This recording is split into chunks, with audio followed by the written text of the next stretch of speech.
Hello, everybody, and welcome to another edition of the Rawlings MVC Baseball First Pitch.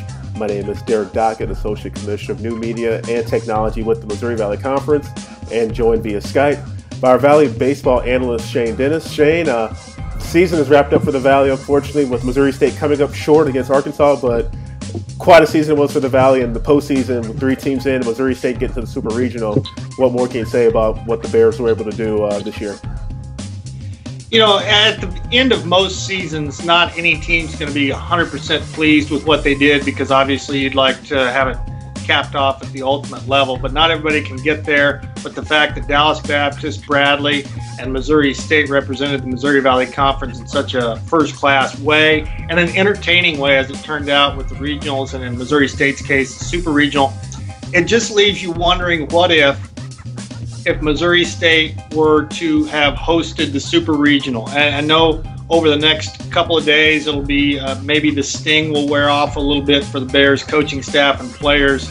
But what they did down in Fayetteville was wildly entertaining, if not a little disappointing at the very end, coming up 1 run short.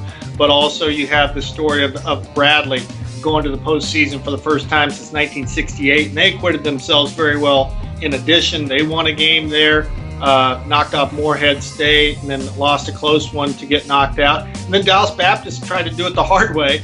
You know, they lost their very first game, but exercised a few demons in the process by knocking off Texas. That was something they hadn't done in quite a while, and they fought all the way back through the losers bracket. So a really entertaining brand of baseball for all 3 of those teams, all different ways in which they did it. But going back to the Missouri State, what they did at home against Iowa really proved their mettle. They played a couple really close games with them after they blew out Canisius, and those 2 games were must-see TV, the games that they played against the University of Iowa and moving on to the Super Regional. So hats off to all 3 of those clubs, but it's probably still a little bitter pill to swallow right now for all of them. Yeah, going back to Missouri State, Dallas Baptist hosting. Obviously, those 2 teams doing a great job with the regionals. Dallas Baptist having weather issues, but brought in a helicopter to even get the field ready and playable for their region. So hats off to those teams for hosting, and for Bradley for their achievement of winning game in their region down in Louisville. Missouri State, wrapping up the season for them.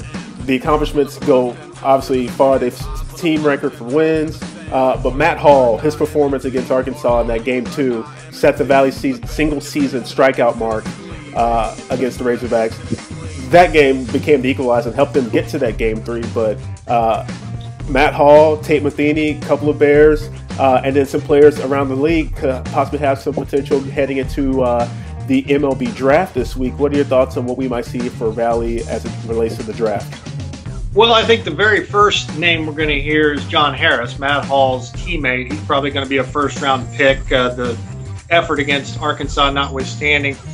The thing I see with him is an ability and a pitchability. It's an uncommon duo for Major League Baseball scouts to watch. It's one thing to have low 90s, which he has, and a very good arm and a good build, which he also has.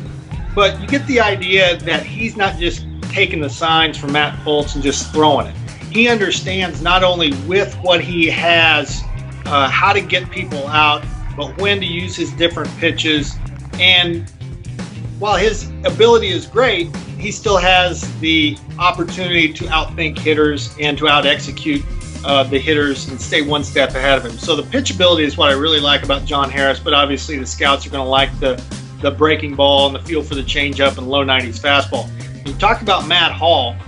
I think he made himself a few extra dollars with that 1 hitter against Arkansas, because even though he's not a prototypical 6'4" lefty, I mean, he's a little on the smallish side when you're talking about professional draft status. He's right around 6 foot. But with upper 80s fastball, a go-after-him type of attitude, and a curveball that will play up pretty much at any level. He may not be a frontline starter in professional baseball or the big leagues when you look that far down the line, but that curveball, being able to throw it against lefties and righties, that really plays up in the mind of scouts. So he could be in a bullpen in the big leagues one of these days with that breaking ball and what he did against Arkansas. And of course, Tate Matheny has been drafted by the Cardinals before. We know about his all-around abilities in addition. I feel like he probably got pitched around quite a bit this past year, so the numbers probably weren't what he wanted them to be, but it's not always about the numbers. I think in Tate Matheny's case, you look at the all-around package and what kind of a player he is, and so you don't necessarily take the numbers into account. But getting back to Matt Hall, a lot of times scouts don't look at stats, but the one that jumps off the page with Matt Hall is like what you said, Derek, the strikeouts. They're undeniable. When you strike out that many people, you got to look further into how is he doing all this, and with that command and that breaking ball, those three guys from Missouri State probably going to make some money at the next level. All right, we'll see what happens. The draft June 8th through 10. The Valley will have some coverage on Twitter. We'll be following all the developments as they happen over the next couple of days, and be tweeting out updates for all the players around the league. So we'll see how that pans out. Shane, it's been a fantastic year. 3 Valley teams in the postseason, top RPI team. Thank you so much for your inside analysis throughout the 2015 campaign. My pleasure. Thank you.